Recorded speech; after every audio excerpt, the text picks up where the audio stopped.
দুদিন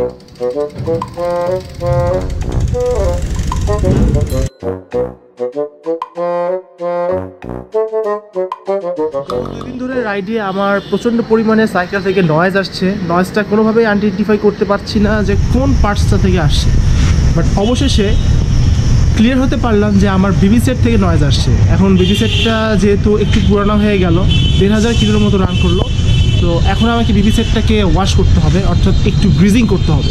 সো দেখুন না, হঠাৎ করেই দুদিন আগে থেকে রাইডের মধ্যে একটা কচর মচর সাউন্ড। কাহা সে আতে? আরে রাইডের মধ্যে কচর মচর সাউন্ড, ব্যাপার মাথা তো গরম হয়ে গেল আমার। তো কোনোভাবে আইডেন্টিফাই করতে পারছি না যে সাউন্ডটা কই থেকে আসে। একবার মনে হলো যে স্ট্যান্ডের নাটটা লুজ আছে, আবার মনে হলো না স্ট্যান্ড থেকে তো এরকম সাউন্ড আসার কথা না। তারপরে একটু লক্ষ্য করলাম, দেখি আল্লাহ, আমার বিবি সেট থেকে সাউন্ড আসছে। তো হয়তো বিবি সেটটা কত 1772 কিলো টোটাল এই বাইকটা চলেছে, এই জন্য হয়তো এখান থেকে নয়েজটা আসতে পারে, যে কোনোখানে গ্রিজিং করা নাই। এখন যাচ্ছি গ্রিজিং করতে।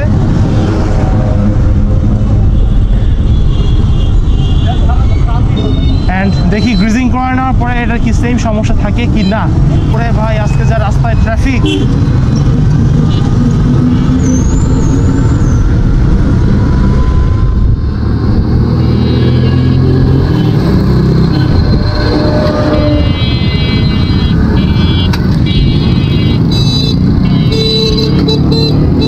ফেরি এইটা আর কি হলো বিবি, দুইটা একসাথে আসে।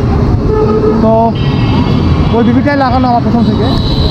অ্যান্ড যেটা বুঝতে পারছি যে বিবিটা যদি আজকে সার্ভিসিংটা না দিতে পারি তাহলে মানে ক্ষয় হয়ে যাবে আর কি।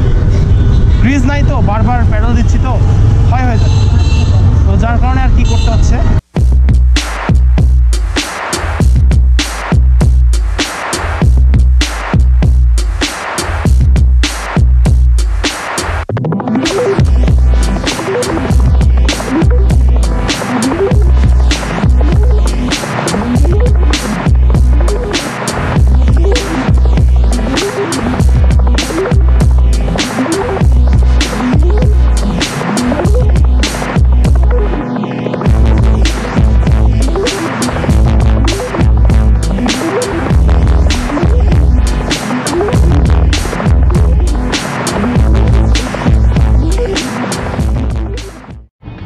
এবার মোজা দাও, হ্যাঁ পিঠাও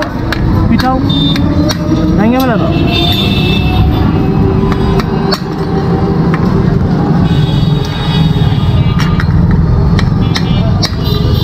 আস্তে বাবা, আস্তে বড়, আস্তে।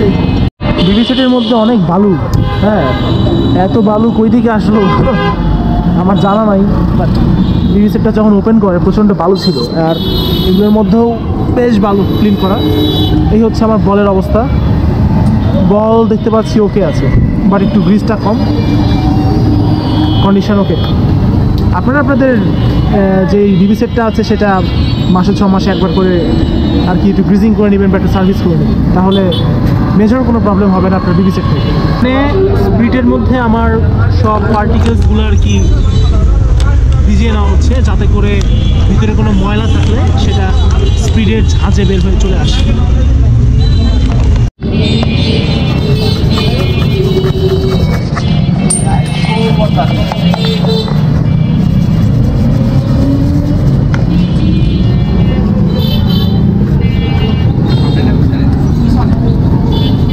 আমার রাবারের প্লাস্টিকটা গেল,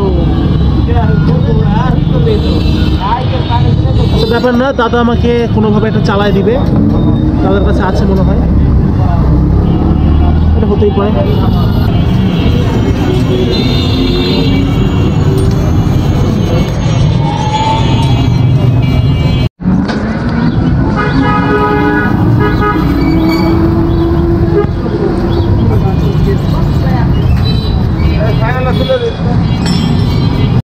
বিয়ারিংটাকে শুকিয়ে নেওয়া হচ্ছে যাতে করে ভিতরে কোনো স্পিডের পানি না থাকে, নাহলে এখান থেকে আবার ঝামেলা তৈরি হবে।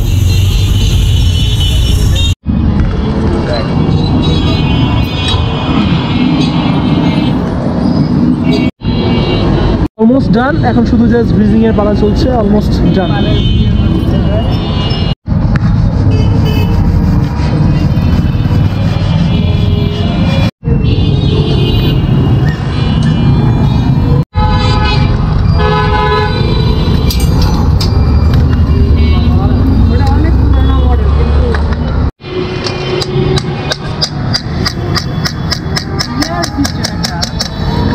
ওকে, আমাদের বাইক অলমোস্ট রেডি। আর এখন সব কিছু নতুন করে অ্যাসেম্বল করা হলো।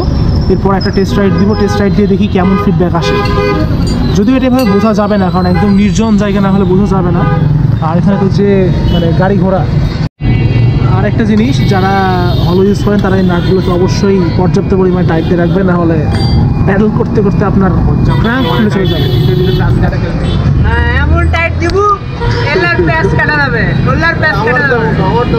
এটা তো তেমন কিছুই না আর কি, জাস্ট আমার যে বিবিটা ছিল, বিবিটা খুলে আমরা ওয়াশ করলাম, সার্ভিস দেওয়ালাম। দেখতে পেলেন আপনারা এখানে স্প্রিট টিট দিয়ে আর কি সুন্দর মতো ওয়াশ করে দিল, যাতে করে ভিতরে কোনো ধুলা বালি বা কোনো পার্টিকেলস হয়ে থেকে থাকে তাহলে সেটা নষ্ট হয়ে যায়। আর একটা ওয়াশার ছিল, ওয়াশারটা চেঞ্জ করে দিল। এখন আলহামদুলিল্লাহ বলতে পারেন যে একদম ওকে, প্রবলেম নাই। বাট চেন থেকে একটা ভাইব্রেশন, এটা ব্যাপার না, মাঝের মধ্যেই সাইকেলে চেন থেকে একটা ভাইব্রেশন থাকে, এই আর কি। সো আপনারা জানতে পারলেন যে একটা হলো বিবি কীভাবে সার্ভিস করতে হয়। অ্যান্ড ভিডিওটা যদি উপকারে আসে তাহলে অন্যজনকে দেখার সুযোগ করে দেবেন। এটাই আজকের মতো বিদায় নিলাম আমি। আল্লাহ হাফেজ। দেখা